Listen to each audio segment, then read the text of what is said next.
Playoffs? You talking about playoffs?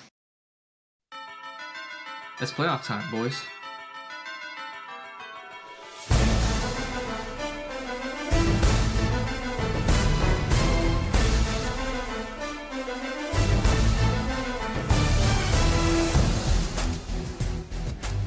It's playoffs! Finally! After 14 long weeks, we're in round one of the playoffs. We went 3 whole weeks without anybody moving. I thought we had the standings set, and then we had 4 people move in the standings. Nothing crazy. You know, just the bottom 2 of the playoffs flipping. Top 2 flipping. Me and Chase lock in that bye week. Do you like that side of the bracket better? Do you feel a little more comfortable? I'll get back to you on that in a few weeks. Okay.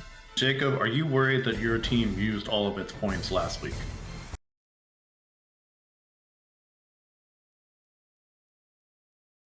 Yes. All right, we're going to get through last week's matchups. Just go through this real quick. Jacob beat me. Garrett beat Alex. Got his first 2 of the year. Bo beat Colt. Coop beat Chris. Aaron beat Chase. The playoff teams were already set, so there was just kind of a little bit of shuffling, but nothing really important.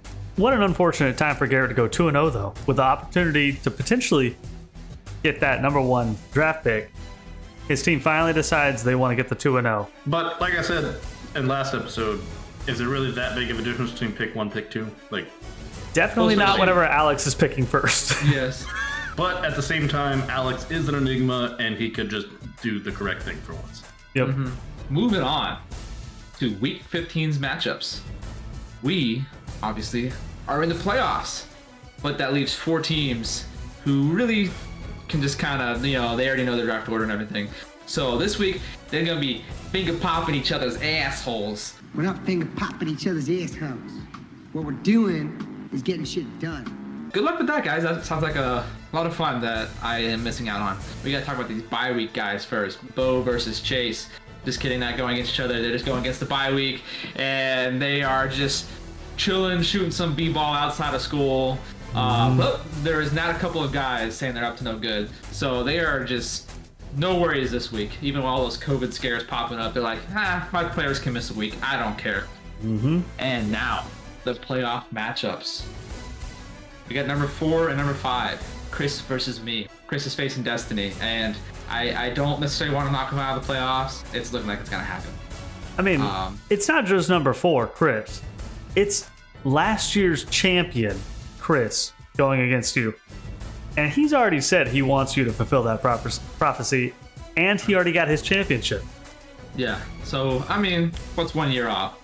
Then, we got the last matchup, the second really meaningful matchup this week, Kev versus Aaron. If you look at Aaron's stats, first half is a lot better. The second half, he dropped a lot in points for. Chase kind of kept up the his points for going throughout the whole year. Aaron was right there neck and neck first half of the season, but he dropped off. When I say dropped off, he just dropped back to where everyone else was. We'll have to watch and wait and see if Lamar is playing, and if he is playing, if he's back to what he should be doing, or what. We'll have to wait and see if Kevin can pull this one out. I don't think I will. I have no faith in my team. They have done nothing to instill faith in me the past couple weeks. Lamar getting hurt was just the cherry on top. If you would have told me going into the year, hey, you'll make the playoffs, but your running backs are going to be Cordero Patterson and Devontae Freeman, I would have cried. Yep. So that's where we're at right now. We'll see what happens. I'm not holding my breath because that'd be a really long time to hold your breath. That's true, and yeah, that's true. That's true. That's true. That's pretty true. That's pretty true. I mean, that's true. Yeah, that's true.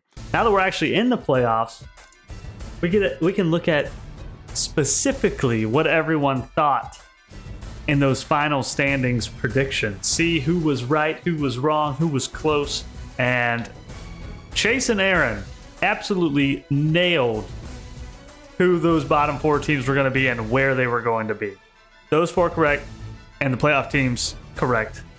Now it's just dependent on if they got their positions correct. I do want to point out 7 of us got Alex right. And Garrett. It's true. Alex has been known to not let us down in predicting where he's going to finish. And Garrett, he finished about where Miller would have finished if he was still here, and that's the team he had to take over. So looking at Garrett's comment, though, when he made this prediction, he made a goal of finishing 6th or 7th place this year. According to him, it was not too lofty of a goal, and he thinks it's somewhat achievable. I agree. It was somewhat achievable, but am I saying that wrong? Achievable. I think it was somewhat achievable. But when you go 8 weeks in a row of having the QB bench warmer, it's hard to get 6th or 7th. I have a recommendation. I recommend that we no longer refer to it as QB bench warmer, but I recommend we call it like the Garrett Award. I think he's earned that title of having that accommodation for players each week. now, Garrett did say 6th or 7th, not too lofty of a goal. We've had somebody take over a team. Chase took over Ethan's team, and for back-to-back years, Chase had to endure being 9th place from what Ethan left him. And I tell you, Ethan left absolute garbage. 2 years of 9th place. Now look where he is. He's got the bye week going into the playoffs. So I mean, he put in that rebuild work, and he has really shown that he has overcome so much to get there. So you're saying we need to check back in on Garrett in 2023? I mean, if Garrett stays at the same pace as Chase, but Garrett could beat Chase's line that he set of it takes 2 years to rebuild. Garrett could be like, no. I don't know. Coop's been rebuilding since like day one, and he's going the wrong direction. Yep. Yeah.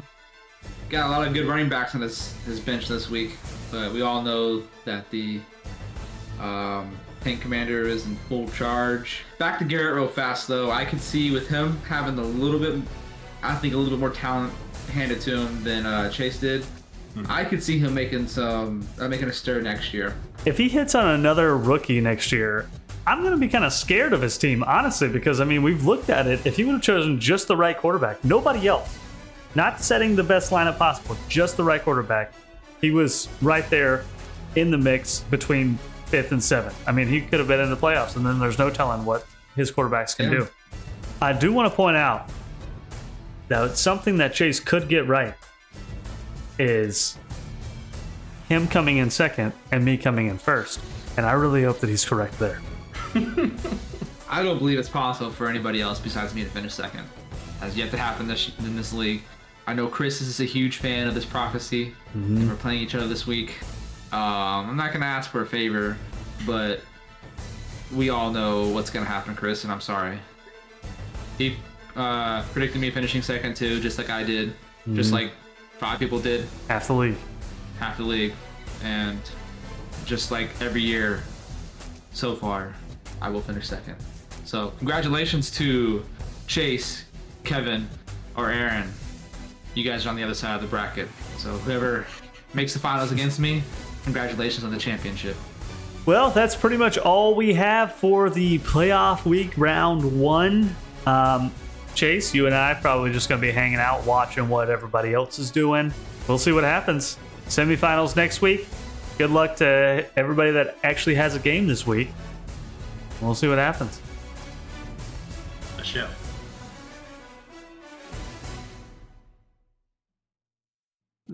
Like, you know how if you eat this way, it's fine, right?